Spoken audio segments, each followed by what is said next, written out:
The Book of Daniel. The story is set right after Babylon's first attack on Jerusalem, and they had plundered the city and its temple and taken a wave of Israelites into exile. Among them were 4 men from the royal family of David: Daniel, who's later named Belteshazzar, and his 3 friends who you probably know by their Babylonian names, Shadrach, Meshach, and Abednego. This book tells of their struggles to maintain hope in the land of their conquerors. The book's design seems pretty simple at first. Chapters 1 through 6 contain stories about Daniel and his friends in Babylon, while chapters 7 through 12 contain the visions of Daniel about the future. But this 2-part shape is made even more interesting by another design feature, and that's the book's language. It begins in Hebrew, the language of the Israelites, but chapters 2 through 7 are written in Aramaic, a cousin language to Hebrew spoken widely among the ancient empires. But then in chapters 8 through 12 it goes back to Hebrew. This design shows how chapters 2 through 7 are a coherent section, but it also highlights the importance of chapters 2 and 7 for understanding the later chapters of the book. Let's just dive in. Chapter 1 introduces the basic tension of the first half of the book. Daniel and his friends, they're really wise and capable, and they're recruited to serve in the royal palace of Babylon. But they're pressured to give up their Jewish identity by living and eating like Babylonians and violating the Jewish food laws found in the Torah. So they refuse, and they choose faithfulness to the Torah, and it puts them in danger. But God delivers them, and they end up being elevated by the king of Babylon. After this begins the Aramaic section, which you'll see has this really cool symmetrical design. So first, the king of Babylon has a dream that, it turns out, only Daniel is able to interpret. It's about a huge statue made of 4 types of metal, and it symbolizes a sequence of kingdoms, and the head is Babylon. But then a huge rock comes flying in, and it shatters the statue, and it becomes this huge mountain. Now, this dream is the first of many symbolic visions in the book, and this one introduces the basic storyline of them all. Daniel says that the statue represents a train of human kingdoms following from Babylon, and they will all fill God's world with violence. But one day, God's kingdom will come and will confront and humble the arrogant kingdoms of this world and fill the world with the healing justice of God's reign and rule. After this, chapter 3 tells the famous story of Daniel's 3 friends who refuse to bow down and worship a huge idol statue, which, like the statue in chapter 2, represents the king and his imperial power. And so the friends are persecuted. They're thrown into a fiery furnace, but God delivers them from death, and they're exalted by the king, who now acknowledges their God as the true one. After this come a pair of stories about 2 Babylonian kings, the father, Nebuchadnezzar, and then his son, Belshazzar. They're both filled with pride because of their imperial power, and so, like in chapter 2, God warns them both through dreams and then visions, which, also like chapter 2, only Daniel can interpret. He says that both kings are to humble themselves before God, and both kings arrogantly resist. So Nebuchadnezzar is stricken with madness. He becomes like a beast in the field. But then he humbles himself before God, and his humanity returns to him. He's restored as king. This is in contrast with his son, Belshazzar, who doesn't humble himself before God, and he's assassinated that very night. Now, these 2 stories draw this imagery from Genesis chapters 1 and 2 and Psalm 8, where humans are depicted as the royal image of God. He's given them authority to rule over the beasts of the field and the birds of the air on behalf of God, who is the world's true king. But when human kingdoms forget that, when they rebel and make themselves and their power into a god, they become less than human, like violent beasts who will face God's justice.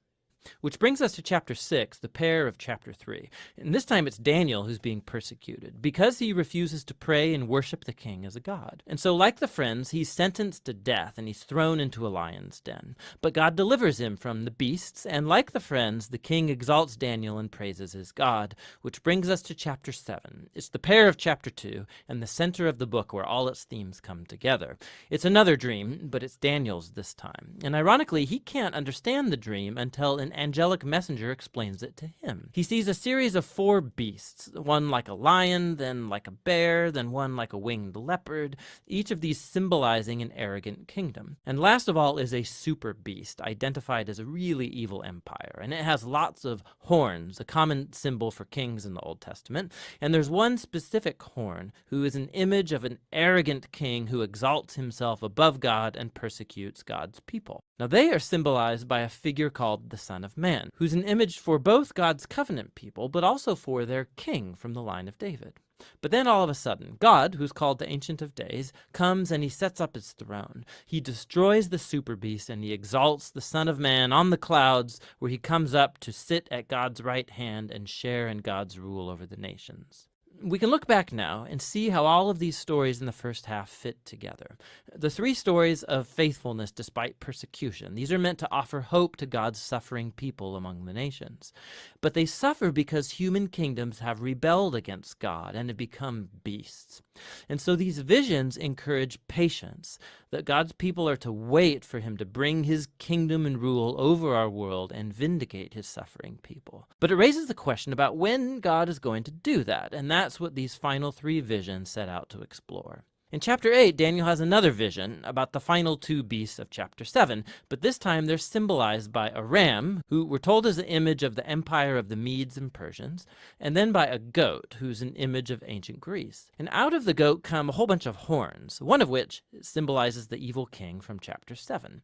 And we're told more about him, that he will attack Jerusalem and exalt himself above God and defile the temple with idols. However, in the end, he will be destroyed by God, who will exalt his people and his kingdom. Now, by chapter 9, Daniel is very puzzled, especially as to when all of this is going to take place. And so he consults the scroll of the prophet Jeremiah, where God said that Israel's exile would only last 70 years. So for Daniel, the 70 years is almost up. And so he asks God to fulfill his promise soon. But an angel comes and informs him that Israel's sin and rebellion has continued. And so their time of exile and oppression will continue on 7 times longer than Jeremiah envisioned. Daniel is deeply disturbed by this, and he has one final vision. We're shown the same sequence of kingdoms. It's Persia, then Greece, and Alexander the Great, followed by lesser kings, all leading up to this final king of the north, who will invade Jerusalem, set up idols in the temple, and exalt himself above God. But then, all of a sudden, this king comes to ruin. Now, there's been endless debate about what all of these visions refer to. Many see a clear connection to the exploits of the Syrian king Antiochus in the 160s BC. He killed many faithful Jews in Jerusalem and set up idols in the temple. Others think it points forward to the Roman Empire's role in the execution of Jesus and the destruction of Jerusalem and the temple in AD 70. And still others think it will be fulfilled in future events that have yet to happen when Jesus will return. Now the problem is that the symbols and the numbers, they don't quite match any of these views perfectly. But it opens up the possibility that in a sense they are all right. The book of Daniel has been designed to offer hope to all future generations of God's people. It did so in the days of Antiochus's empire, and it has ever since. This is why Jesus could use imagery from Daniel to describe and confront the oppressive leaders he confronted in Jerusalem. This is why John, the visionary who wrote the Revelation, could adapt Daniel's visions and apply them to Rome of his day and also all future oppressive empires. And so the point of Daniel is that all generations of readers can find here a pattern and a promise. It's a pattern that human beings and their kingdoms become violent beasts when they glorify their own power, when they redefine right and wrong, and don't acknowledge God as their true king. But Daniel also holds out a promise that one day God will confront the beast. He will rescue his world and his people by bringing his kingdom over all nations. And so for every generation, this book speaks a message of hope that should motivate faithfulness. And that's what the book of Daniel is all about. Let us pray. Father God, we thank you for our opportunity to come and learn of your word this evening, oh God. We thank you that you are the righteous judge. We thank you that in your righteous judging, God, that we can be restored and there is hope. God, we just thank you for your word that reminds us that the pride comes before the fall, God. And we just thank you that as this reminder from your word, that we can remember to be walk in humility as we continue to speak of your truths and live your truths, as we continue to be models of who you are, that we may continue to stand firm on your foundation of all that you have called us to do and all that you have called us to be. All these blessings we ask in your name. Amen. So, good evening, everyone. Good evening, everyone. So, this evening we are going into the book of Daniel. Only 12 chapters, but it's a whole lot in it. It's a whole lot going on with Daniel. So, as we look at the timeline, we see here that Daniel and his friends are taken to Babylon in 605 BC. King Nebuchadnezzar, he dreams of a statue. And then Daniel sees a vision of the four beasts. Daniel sees a vision of a ram and a goat. Daniel interprets the handwriting on the wall of Belshazzar. Gabriel gives Daniel the message of 70 weeks. And Daniel is thrown into the lion's den. And then Daniel has more visions that he sees in his final vision. And so as we look at Daniel and think about Daniel, the book of Daniel, we have to say, as we say, it's a lot going on in Daniel. And it means God is my judge. And so this is reflecting the central theme of God's sovereignty, of God's judgment, and all of these things. And it is believed that Daniel was written by Daniel, who was a Jewish exile and a prophet in Babylon. The date of those writings, we look back on 605 to 536 BCE during the Babylonian early Persian Empire. So, and this was after the first attack in Jerusalem, 8 years or so before Ezekiel. Remember, we talk about that the Bible, as we see it many times, is not chronological. And so we have all these times working within each other. And so Daniel and his friends were the first to be exiled. And so where the Jews fell under Gentile domination as a result of their sin and their disobedience. We're going back to that same thing again. So we have judgment and then we have restoration. We have hope. And so the audience here are the Jewish exiles and the future believers who are offering encouragement in the times of persecution. Now we look at this being the purpose of Daniel to demonstrate God's sovereignty over the earth, kingdoms that are established, encouragement and faithfulness during trials. Anybody have any trials out there? But then that we are revealed by God's ultimate plan. We can see from history, time and time again, how God continues to bless, how God continues to restore, even when there's chaos over here, even when there's confusion, even when there's famine. God still reigns. God is still in control. And so our central truth, if we go back to our workbook, says that the central truth is that the Most High ruleth in the kingdom of men and giveth it to whomsoever will. Again, meaning that doesn't matter what it looks like, doesn't matter what it seems like. Yes, Sister Tammy, God delivers us through it all. God is sovereign. God is faithful, even in persecution. God has divine judgment, unlike man, and God is coming back again. And so as we look at our historical context of this particular writing was done during the Babylonian exile when Judah was under foreign rule, reflecting different challenges, different problems, where they had to, even regardless of what was going on, they had to maintain their faith. Because guess what? Now, okay, I believe in God, but now I've been placed in a setting that are pagan believers. They are pagan worshipers.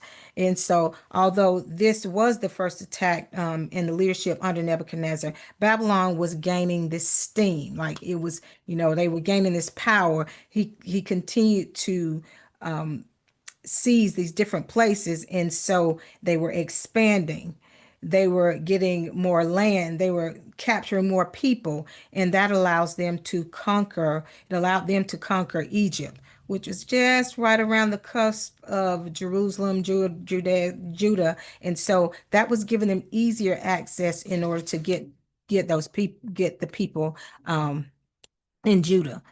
And so our outline, and when we talk about the structure of the book of Daniel, there are two parts that, if you remember in the video, it talked about the historical narrative, chapters 1 through 6, and then the prophetic vision 7 through 12. So 1 through 6 is talking about God's provision, how he continues to provide for his people. And then we go into that portion where it is okay, so if this is it, if these stories about Daniel and his companions are demonstrating faith, faith under pressure, faith in persecution, faith in a pagan land. So what is this second part about? The prophetic vision of how the apocalyptic visions are revealing God's sovereignty, revealing of who is this God, who is God, and what in our future events, how will he be established in this moment? Now, Daniel it's uniquely bilingual in the sense that the first chapter of Daniel was written in Hebrew. Second through the seventh verses, second through the second chapters, I'm sorry, were in Aramaic. And then 8 through 12, it goes back to Hebrew. So, and it's kind of believed that the Aramaeans, they spoke more of a divine language. That was Aramaic was more of a divine language. So they were all about the cosmic. They were all about the vision portion. So maybe it was only that portion. It's believed that it's the portion between chapters 2 and 7, because that talks about a lot of the visions. That's why that portion was in Aramaic. It's just like you choosing a book to read, but you don't like the first chapter or the last chapter, but you love the middle because you can understand it.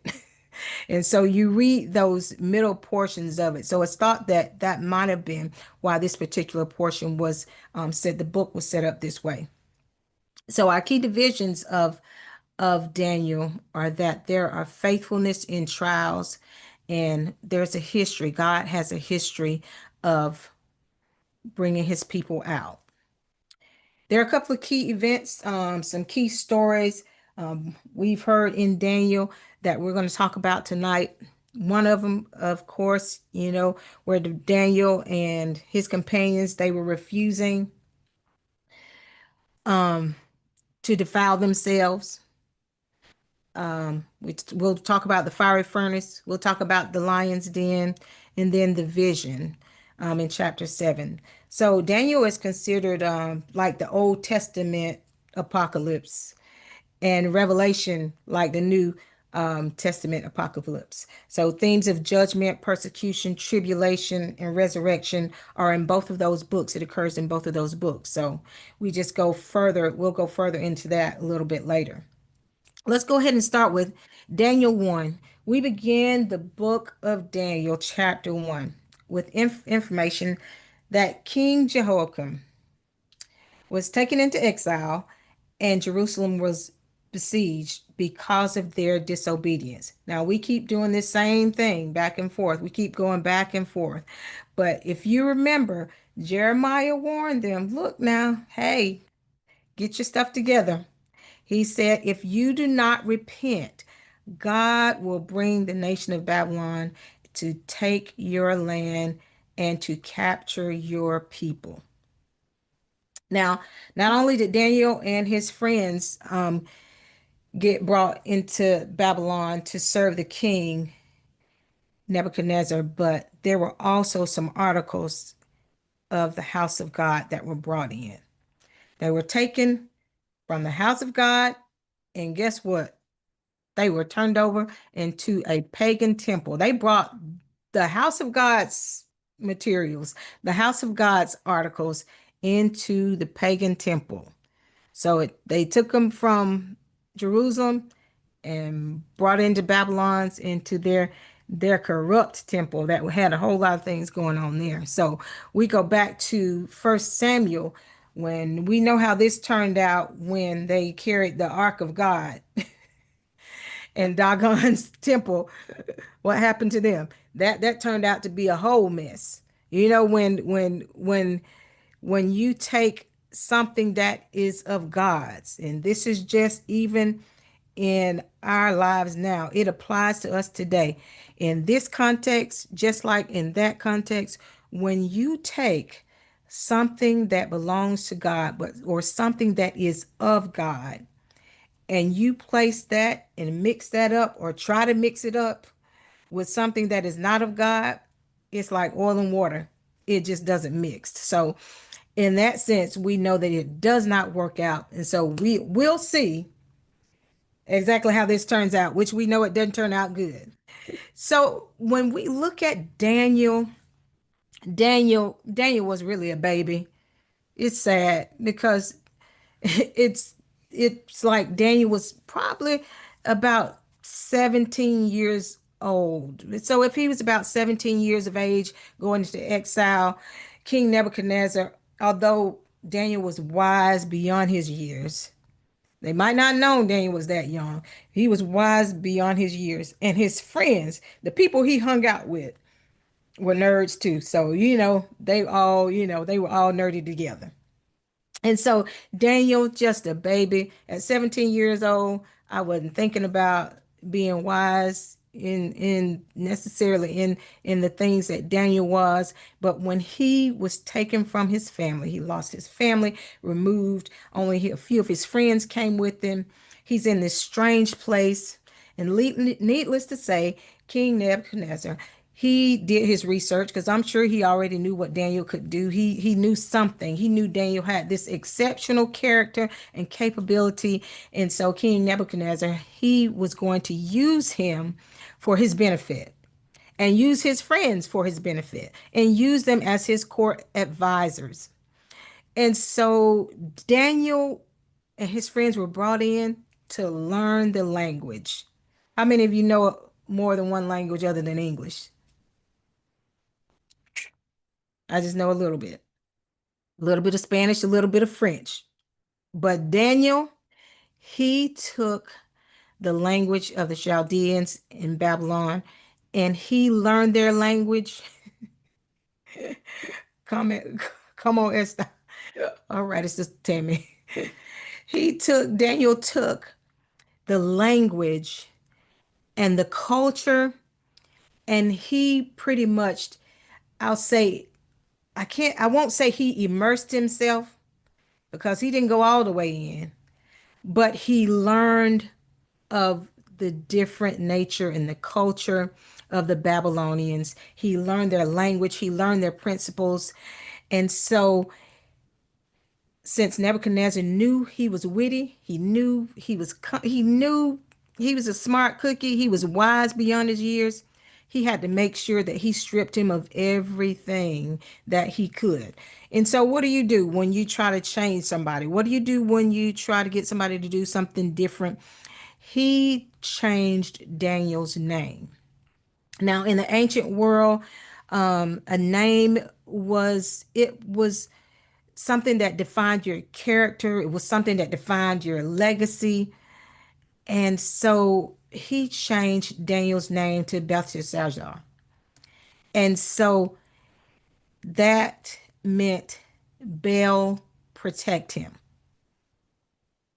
So, and Baal, Bel, was like these different gods that were studied, that were worshipped in Babylon. These are the gods that they worshiped. And so he changed his name to say that he wanted Baal to protect him. No longer Daniel, God as a judge. That's not who you are anymore. You're somebody different. And so now you are going to be protected by the gods, not the God. And so when we talk about names, I just think about them like I remember my dad, he used to always say, now all you have is your name. Don't let your name beat you back. So that's how important it was to strip these, even in the ancient world, where they stripped their identity, where they no longer was seeing themselves as somebody that was God's child. They wanted to remove them from that thought. Now, the law specifically taught them that you didn't eat foods offered from different gods. So Daniel and his guys, they chose not to eat of what was of the law that was given. Now, this suggested that as he appealed to the guard to allow him to eat these vegetables and drink water, that the guard, he kind of went ahead and agreed with him and said, oh, okay, we can do that. And God made sure that he favored Daniel for his obedience in not eating. He ate what was healthy unto God and not was healthy unto the Baal, the god of the Babylonians. And so this even showed how Israel suffered when God witnessed obedience, that he still blessed Daniel. He still blessed Daniel's and his friends. Daniel was highly favored because they were sharp, they were wise, they knew more about the culture than the people that were in Babylon. And so it made King Nebuchadnezzar look at them and say, they're sharp. I'm going to promote them.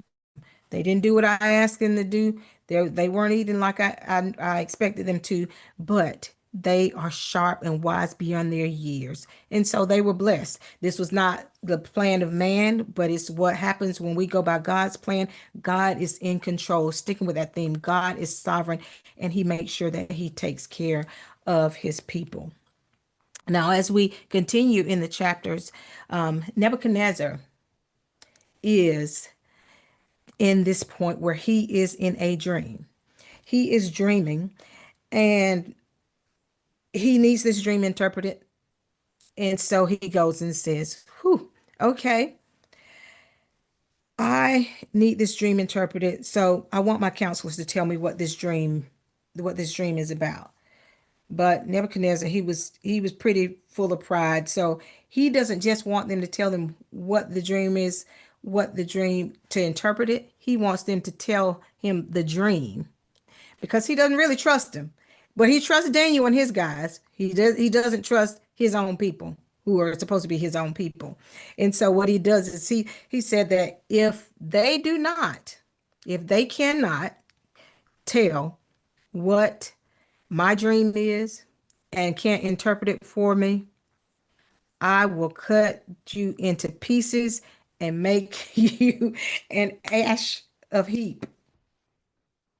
In other words, I'm gonna burn y'all up. I'm gonna cut you up and I'm gonna burn you. That's pretty much what he was saying. And so as his own counselors, they didn't have that power. They tried, but it didn't work. They failed. And so they realized, okay, look, King, we can't do this. I mean, it's impossible. The only people that can do this is the gods. The gods are the only people that have this control. So if we go to Daniel, the second chapter, the 17th and the 18th verse, we see says, then Daniel went to his house and made a decision, and unto Hananiah, Mishael, and Azariah, his companions, that they might seek mercies from the God of heaven concerning this secret, so that Daniel and his companions might not perish with the rest of the wise men of Babylon. So this scripture is going into after the others burnt, because King Nebuchadnezzar, he wasn't hearing that. He's like, okay, you can't interpret my dream. You can't tell me what the dream is. He killed him. And so Daniel said, so what am I to do? He did the thing that we should do as Christians, as believers. He went to get his people together. He got him a prayer chain going. And they went to pray and to ask God for the help, because they knew that is the only way that they were going to get answers. And so Daniel 2 and 20, we go to Daniel 2 and 20, said, Daniel answered and said, blessed be the name of God forever and ever, for wisdom and might are his. Now, Daniel praised God because guess what? After they prayed, He had a dream, and boom, God told him what this all was about. And so, how many of you have ever been to a point where you're in a situation that you know there is no way in the world I'm going to get out of this and I can come up with any answers? God, I just don't have an answer for this. I got a lot going on, but there ain't no answer for it. And so they prayed and God gave them the answer. And Daniel is giving reverence to God. He first, before he did anything else in telling about this particular dream, he praised God. He praised God, and he came back and told of how great God was in reverence. He reverenced him and honored him for what God had given to him and done for him. Daniel told and interpreted the dream and an interpretation showing that the dream meant that the statue that was represented were world kingdoms that will eventually be destroyed by the kingdom of God. God of the heavens granted the king sovereignty, and he said Babylon would not last forever. He was reminding the king Nebuchadnezzar, "Oh, you're up today, but tomorrow you may not be. Like you're doing good right now, but you may not be." So this is all again about us trusting God to have control of our life. If you remember in the book of Daniel, that it has patterns to it.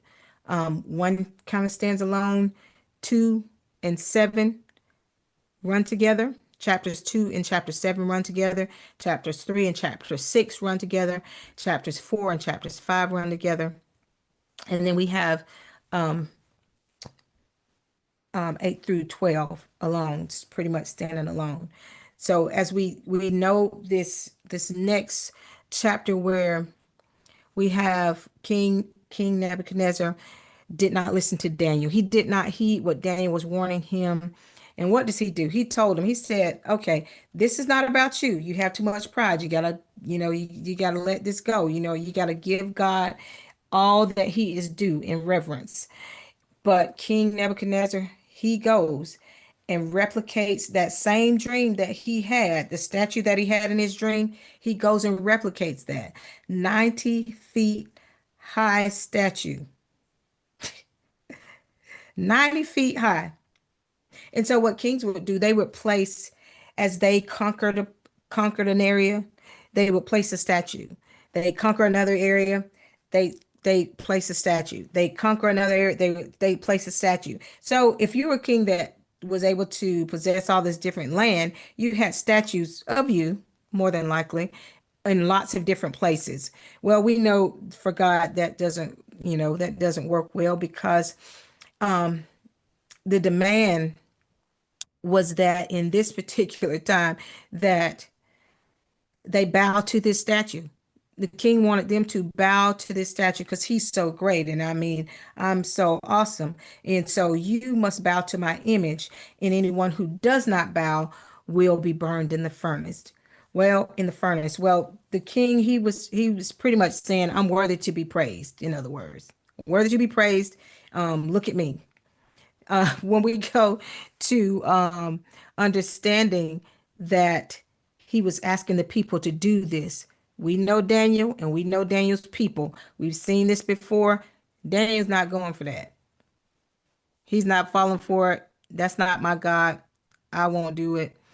Well, even his friends this were of the same belief. So when we think about that, they refused to bow, and so everybody is jealous of them because they don't want to bow. They don't want to bow to some statue that is not who is their God, who they knew.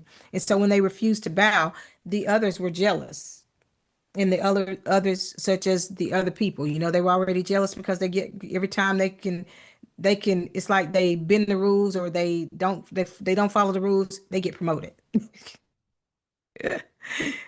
Like, wait a minute, they're not doing what you ask them to do. I promote you.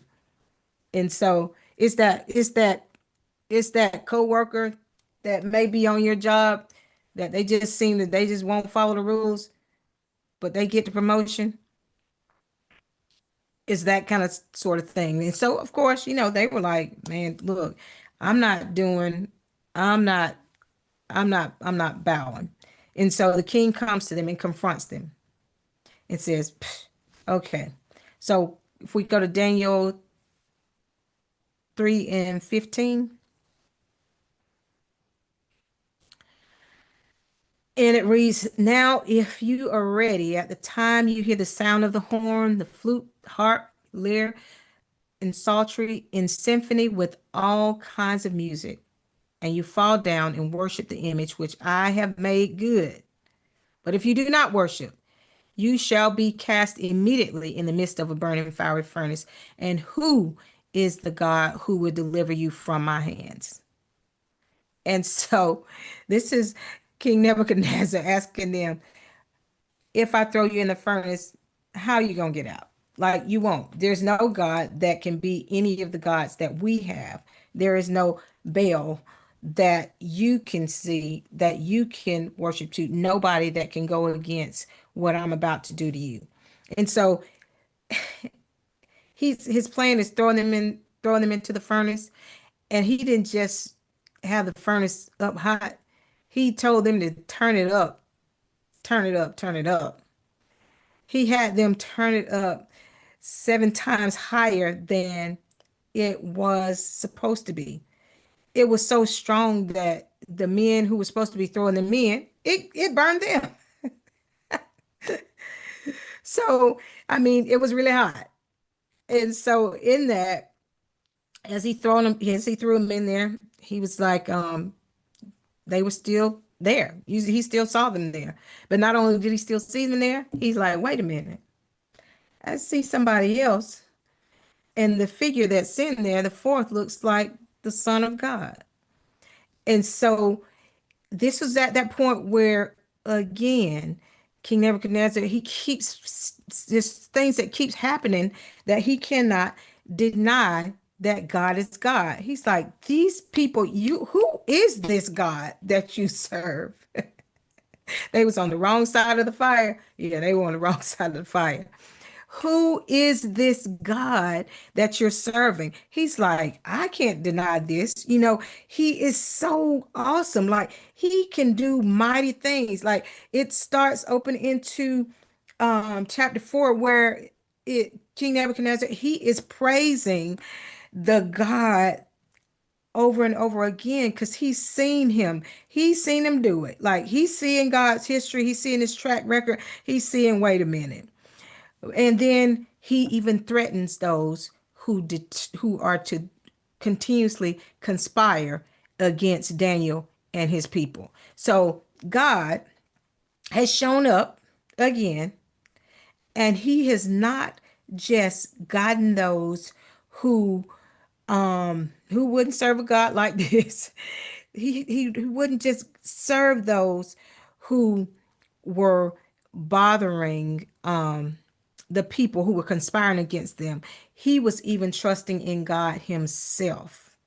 Yes, who would not serve a God like this? So as Nebuchadnezzar, he goes into his second dream. Remember, he just finished saying, this God is so awesome. He's such an amazing God. And then he has a second dream. And in this second dream, he dreams of a large tree, a tree that is strong, a tree that is so massive in height that it says that it reaches the heavens. And then that tree is chopped down and it's bound by bands of iron, bands of bronze, all these metals, and it's left as a stump. But then something really crazy happens. The stump goes crazy. The stump turns into an animal, and it is like a ravaging beast. So what is this dream about? And Daniel goes to King Nebuchadnezzar and says, hey, bruh, this tree is you. You are the tree. you know, um, and because of your pride, you will be cut down. Because of your pride, you will be dethroned, and not just dethroned just for a little bit. You will be dethroned for 7 years. Like there's going to be some time on it until you figure this out, till you come back to where you were before. And so, as Daniel warned him, um, the king, he was still just excited about this massive tree, how large and how big he thought it would be. And he said, "Is this not the great Babylon that I have built?" As he looks out on all that he's done, he wants to know, is this not what this great Babylon? Look at all this stuff I've created. Look at what I've grown. Look at who I've captured. Look at who I've brought in. I have these wise men. And so, as he looked on those things, God cursed him in that moment, and he began to eat in the grass of the fields like the oxen, running crazy again, like an animal, just running wild, eating grass like he was not even king. And can you imagine? Like, I can imagine the people just coming in saying, "Oh, he's gone wild. He's gone mad, y'all." Like, and it takes me back. And I think back at King Saul, like this has been this has happened before. Again, judgment. And so when as a king, you can imagine the pure humiliation that it was to get to this point where I am grazing on grass and having mental health challenges, where the whole city sees me, where everybody knows that I've gone mad. And so at this point, King Nebuchadnezzar, he comes to himself and proclaims that, yep, God is who he is. And in his last words, King Nebuchadnezzar said, "God is able to humble those who walk in pride." Proverbs 16 and 18 says that pride comes before destruction and a haughty spirit before the fall. Pride comes before destruction and a haughty spirit before the fall. And so this is where King Nebuchadnezzar was before that portion. And so, as if this was not enough for people to see, because we still have the people of Babylon watching, we still have those in exile, they're all watching, they see what's going on. So now we go into um King Nebuchadnezzar's son's reign. His son is now reigning, and his name is Belshazzar. And so he was King Nebuchadnezzar became a believer. He did turn back. He was restored. Yes, he was restored from that. And that's from the state that he was in. He came back and recognized God to be who he was. Like, this is a God, this the God you serve. He was all about who Daniel served, because God had proven time and time again of what he could do. And Daniel, remember, Daniel warned him. He said, "Hey, if you don't get your stuff together, this is what's going to happen. You are that tree." And so he knew, that was the confirmation that he knew, oh, wait a minute. So he was piecing that together and realized that what he said was true. That's how he came to realize that this was the true God. This was God. And so in that, um, we see in this portion where it starts to take a turn, because um, remember, chapters 4 and 5 are sorted together. We have King Nebuchadnezzar, that was chapter 4. Chapter 5, King Belshazzar is his son. Now, as parents, we always want our children to do better. We always tell our children, "Man, I'm telling you this so you won't fall into the things that I fell into. I don't want you to go through the troubles I went through. I just need you to listen to me. I just need you." And even if you don't listen to me, see my story and do better.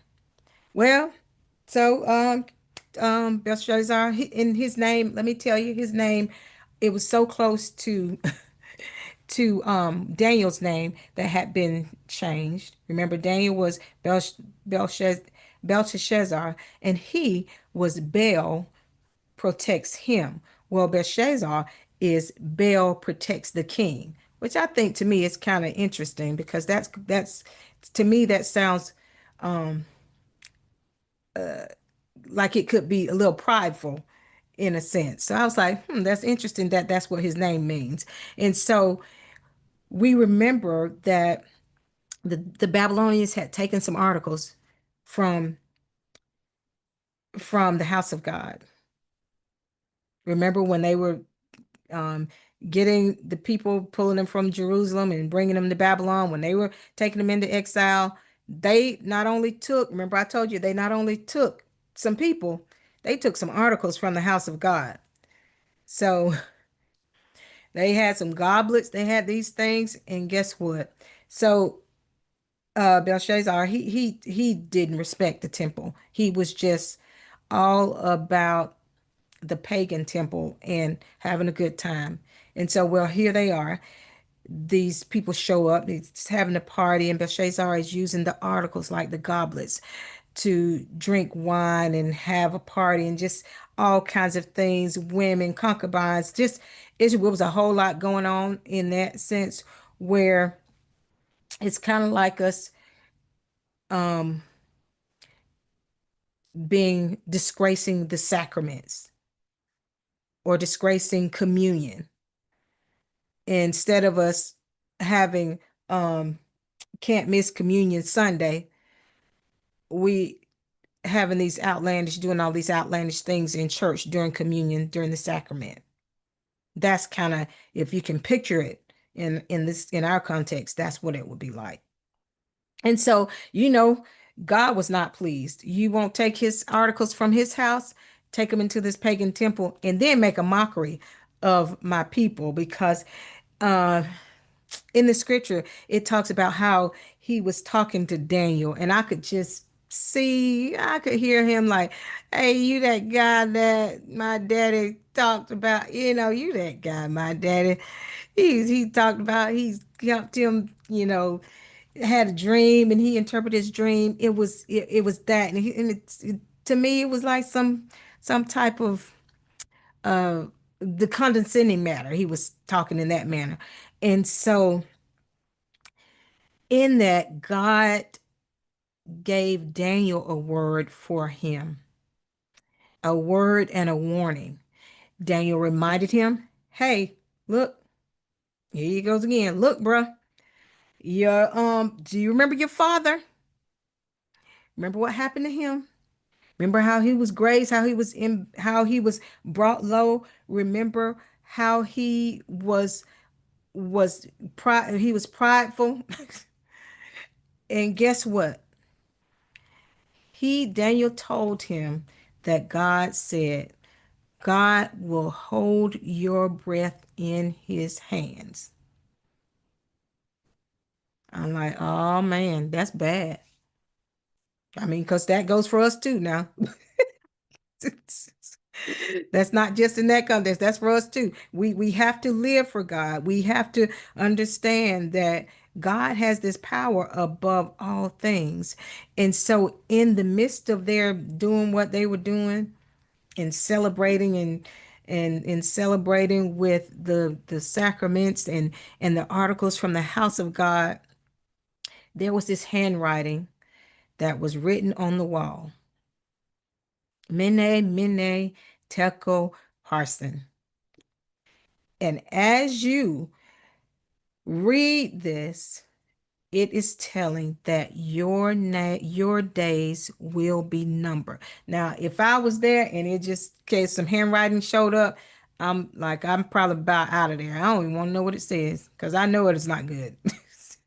I know it's not good. And so in that, this was the warning, like your days are numbered. And it was saying that your days are numbered, Belshazzar, and like the countdown is over. Like you've played with God long enough. It's time for you. It's time for you to go. Not only will you be brought down, but your kingdom is going to be split. Like, that's it. You're going to be divided. And so that very night, Belshazzar, he was assassinated. And King Darius of Mede, just as it was interpreted, came and took the kingdom. And so through this father and son, we get to see both sides of submitting to God, rebellion, listening, taking in to what God is saying and saying, look, you better get your stuff together or else this can happen. And so it's just a pattern again of judgment, restoration, judgment, restoration, judgment, restoration. And then we continue to understand that when we end up submitting to something, God can't, depending on what side you're on, when you end up submitting to something, you're still going to submit to something, whether it's life, eternal life, or whether it's death. Those are our two choices. When we submit, we have to submit to something. And so as we continue in this, we understand that God, He is just in in so much of these lessons, that as we continue to go further in this book, I know everybody knows, children know this story, Daniel and the Lion's Den. And it's again another portion where the conspirators have come out, all the haters are back out again, and they are trying to figure out what in the world, why is every time Daniel does not do what these kings are asking him to do, and he continuously gets promoted. Because they what they don't where they still his these people who are the conspirators still have not understood that Daniel serves a God. He was serving a God that it didn't matter what you did, he still was the answer. He was continuously the answer, the answer. No matter what problem you put, he was continuously the solution, the solution. And so again, here we go again. The conspirators come. They want to make sure that Daniel, because now King Darius, he makes him, oh, he's at the top now, because Daniel is slowly making his way up to the ladder, up the ladder. He's at the top of the food chain, close to it. So he has gotten to the point where King Darius, he's like, you're gonna be one of my key men. I need you right there with me.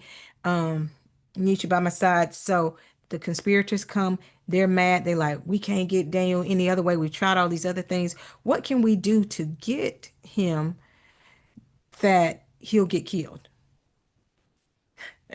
So there was one thing that was sure for Daniel, and that is that Daniel was always going to go on the side of God. He was consistent in it, consistently. And so he was so consistent that even those who were non-believers, they believed that he was going to be consistent. It was crazy. Like, so they're like, there's only one way to get rid of him, and that's we got to find out a way to get him killed. And that's the only way to get him killed is to catch him doing right in the wrong. And so they got this grand idea. Okay, we're going to make sure that we're going to put this 30-day prayer thing out here, where this 30-day where you have to make sure that you honor the king and you bow to the king, Darius. Like, and so they went to the king. He was probably fresh and new. He didn't know what was going on. He said, oh, okay, yeah, that's a good law. We'll do that, But he loved Daniel though. So that's the other thing you have to think about. He loved Daniel. And so it got to the point where he was like, man, these conspirators. So we got these 30 days. You have to bow to the king. Of course, Daniel said, no, no, no, I'm not going to do it. I'm on my own prayer schedule. We're not doing this. And so when Daniel said, nope, I'm not going to do it, they went to the king. Go to Acts 5 and 29 for me. Um, because this is when we look at being consistent in testimony of our faith for Daniel, in Acts it says, but Peter and the other apostles answered and said, we ought to obey God rather than men. Perfect example of what Daniel was doing. Every time man had their own rules, man had their own things, man had their own laws that they wanted him to go by, but he said, I can't do it. We must obey God instead of man. And so Daniel again, he said, sorry, King, can't keep your law. I gotta, I can only honor the God. I can only bow to my God. And so he hated to, really hated to, but he had to throw him in the lion's den. And in the lion's den is where God continuously, he said, may your God, who continuously, who you continuously serve, rescue you. So now the king, he wasn't a believer, but he said, but the God, I know there's something in you, Daniel. There's something about you. So may the God that you serve, may he continually rescue you. And that's exactly what he did. Shows the character of Daniel, how he's so diligent in the belief that he has, how he's so diligent in what he does and what he believed. He was constantly believing, knowing that, as he said, God shut the mouth of the lion. It wasn't me, it was the God that I serve. And so we had Daniel out here. He was he was Daniel, he was making disciples and changing lives just by by just being who he was. It is just amazing, just being who he was, showing that we can trust God. Even in something as difficult as this, we can trust God. Go on to Daniel's nightmare, because now the kings have all had their visions and their nightmares, their dreams. Now we go to Daniel in his dream, which was like a nightmare. Like four winds of heaven were stirring and four great beasts of the sea. And these represented those four kingdoms. The four kingdoms. And each of these kingdoms, one was like a lion with wings, one was a bear with ribs in the mouth. I was like, that sounds tasty. I knew Pastor Dad would like that. Uh, and then there was one with a leopard with four back wings, four heads. Like, so all of these kingdoms were being represented.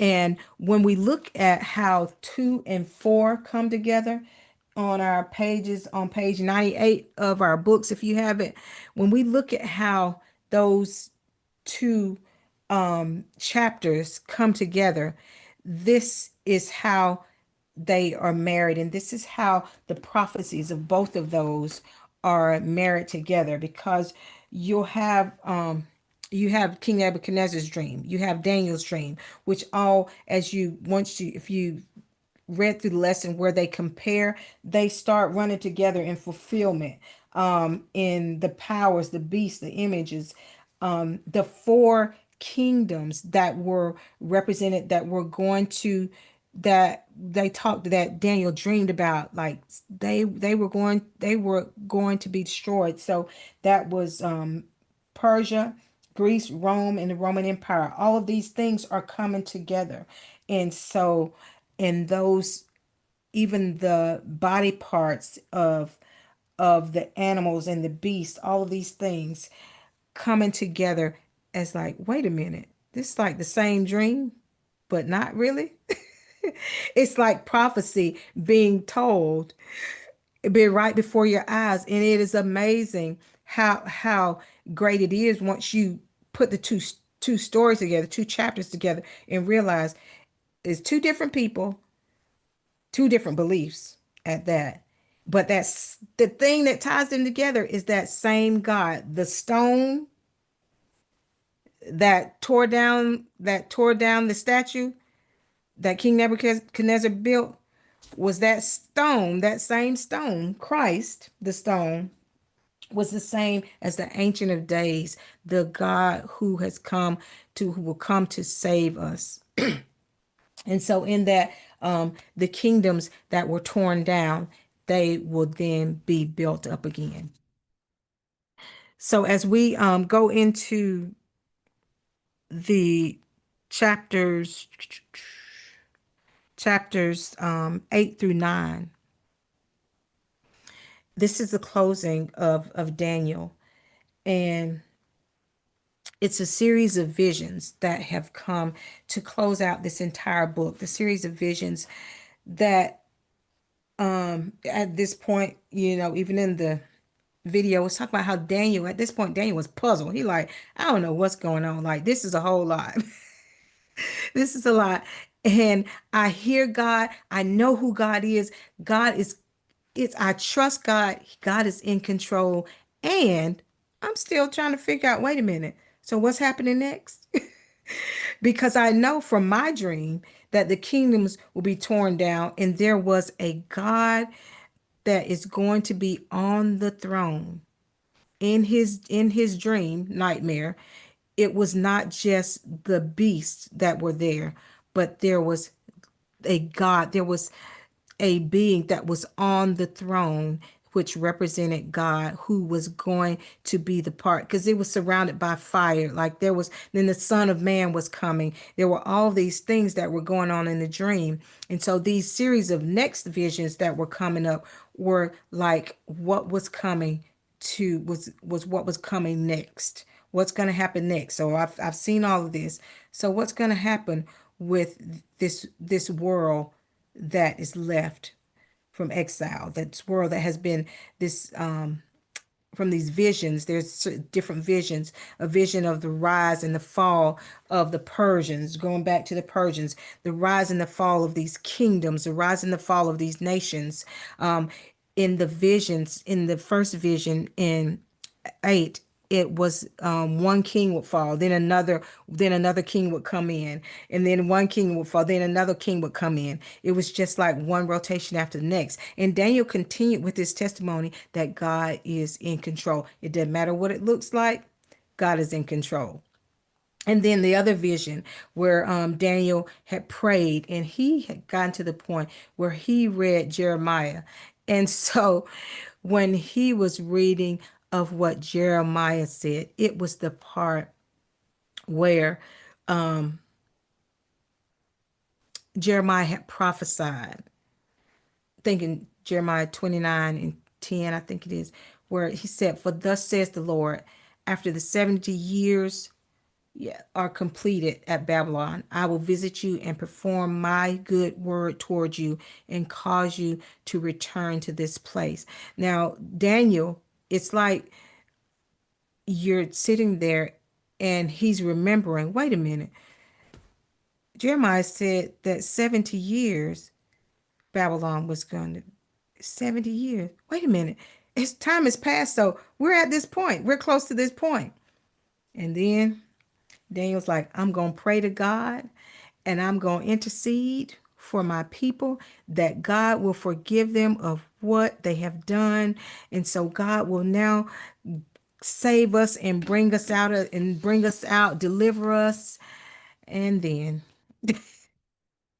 he realizes that the seven, the 70 years was the prophecy of the 70 years was the prophecy of the 70 was really 70 weeks.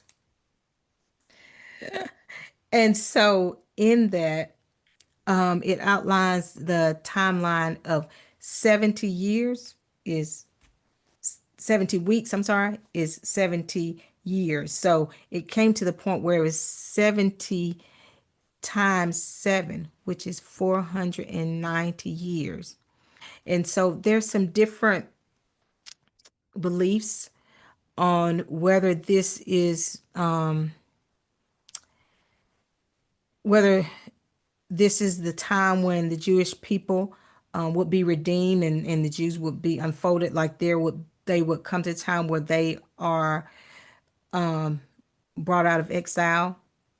And so Daniel was reflecting on the 70 times 7 and understanding that as he prayed and revealing that this is not exactly what he thought it was. it's God had a different plan. Because if we go back, we understand that God had um, God had already told them, right, with the number of 70, it was not chosen like, okay, it's 70. It's out of thin air. Like over the years, Israel had disobeyed the law over and over again. When they disobeyed the law, it required them to be unproductive every 7 years. And so when you look at it that way, they didn't just sin one or two times. It was like over and over again. So it's kind of like you starting back over and over and over and over. And so it got to the point where it was 490 years.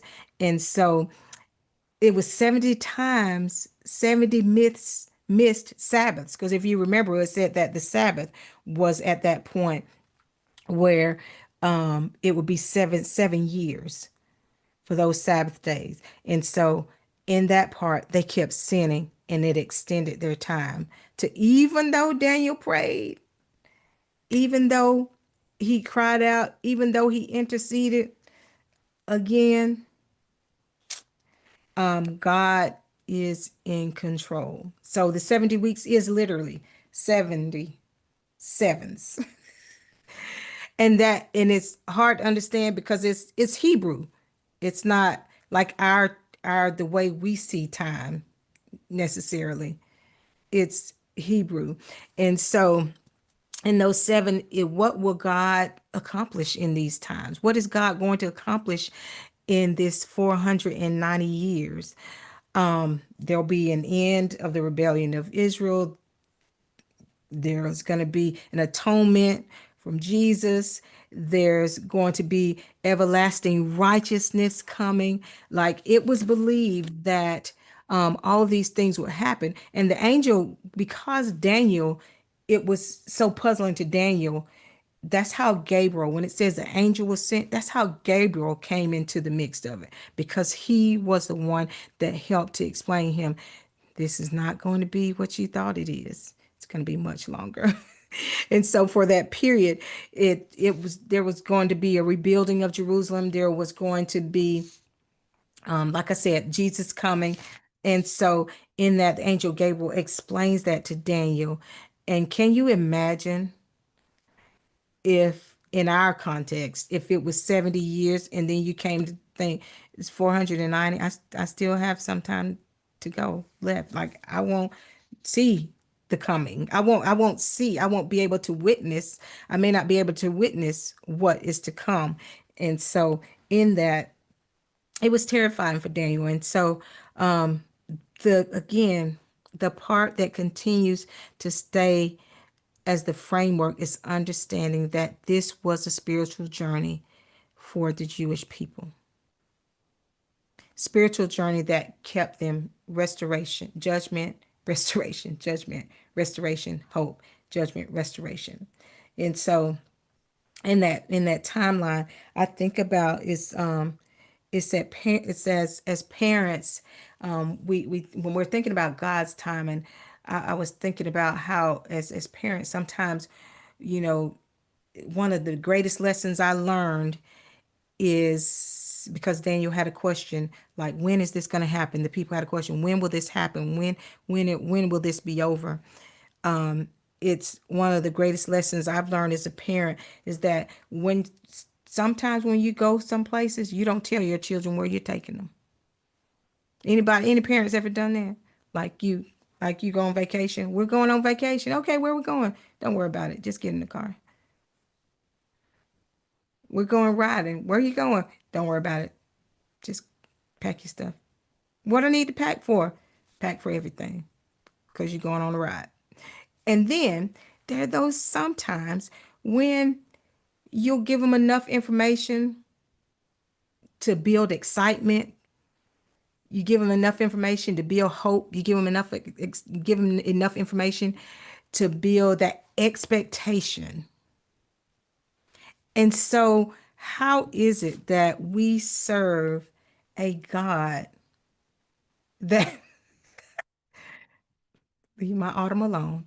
How is it that we serve a God that really that he does that to us? And that's what he did to the people. That's what he did to Daniel. He said, don't worry about the time. Just know that it is to come. That just as you have trusted me, as you have believed in me, as you've known, seen me time and time show up, this is my good timing, and it shall be done when I say that it is done. And so the next time it talked about 70 times 7 was in Matthew 18 and 22, when God, Jesus had told Peter to forgive 70 times 7.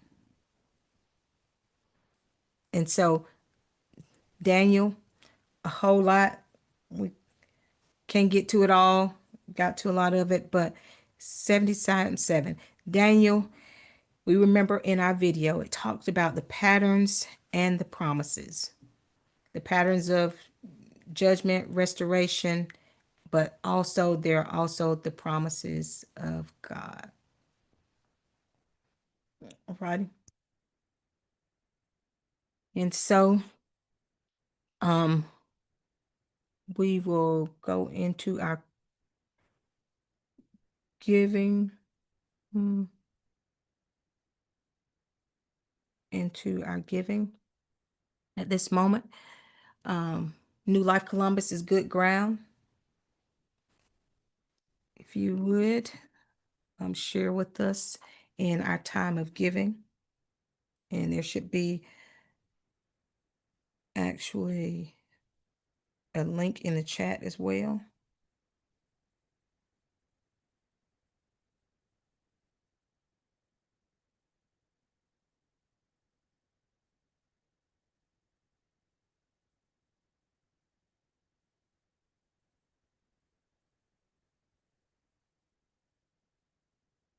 We thank you for connecting with us at New Life Columbus. If you are new to Bible study or new to New Life Columbus, if you would, should be a link to our link tree in the chat that is dropped in the chat. And if you'll get that and click on it, it gives you the information about our church, our services, and anything you need right at your fingertips. If you have need of prayer, also, we have the prayer link that's there.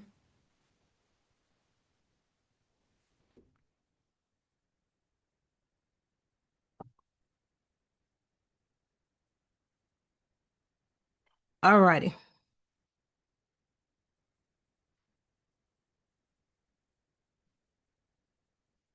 Thank you for your giving.